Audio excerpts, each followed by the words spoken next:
Price the Lord, hallelujah. പ്രിയ സഹോദരങ്ങളെ, ഇന്നത്തെ നമ്മുടെ ബാംഗ്ലൂരിൽ ശുശ്രൂഷകൾക്ക് വേണ്ടി സായാഹ്നത്തിലാണ് നിങ്ങൾ പ്രാർത്ഥിച്ചേക്കണം കേട്ടോ.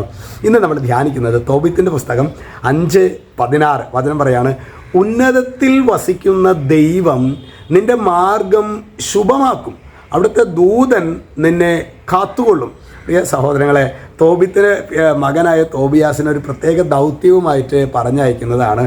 അപ്പോൾ ശരിക്കും ദൈവത്തിൽ ആശ്രയിക്കുന്ന ഒരു പിതാവ് പറയാണ്, മോനെ, ദൈവം നിൻ്റെ മാർഗം ശുഭമാക്കും. പ്രിയ സഹോദരൻ, എനിക്ക് ഈ ടെക്സ്റ്റ് വായിക്കുമ്പോൾ ഈ ഒരു കാലഘട്ടത്തിൽ നമ്മുടെ മക്കളൊക്കെ മൈഗ്രേറ്റ് ചെയ്ത് പോകുന്ന ഒരു കാലഘട്ടമല്ലേ.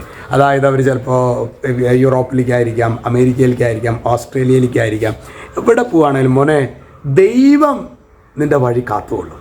നിനക്ക് എവിടെ നീ പോവുകയാണെങ്കിലും ദൈവവിചാരം നിനക്കുണ്ടായിരിക്കണം. നീ യൂറോ കൃത്യമായിട്ട് അയക്കണം, നീ ഡോളർ കൃത്യമായിട്ട് അയക്കണം, അങ്ങനെയല്ല. നീ എവിടെ പോവുകയാണെങ്കിലും ദൈവവിചാരം, ദൈവം നിന്നെ കാത്തുകൊള്ളും. നിനക്ക് ദൈവവിചാരം ഉണ്ടാകണം. മാതാപിതാക്കളെ, നമ്മുടെ മക്കൾ എവിടെ പോവുകയാണെങ്കിലും ഈ ഒരു ചിന്ത, ദൈവവിചാരത്തിൽ മക്കളെ വളർത്തുക എന്നുള്ള ചിന്ത.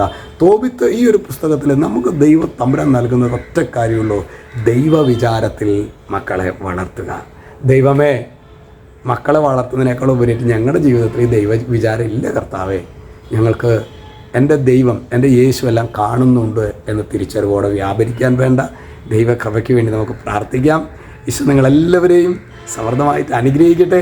രക്ഷിതാവായ യേശു ക്രിസ്തുവിൻ്റെ നാമത്തിൽ ആശീർവദിക്കുന്നു, എപ്പോഴും എപ്പോഴും എന്നേക്കും. ആമേൻ.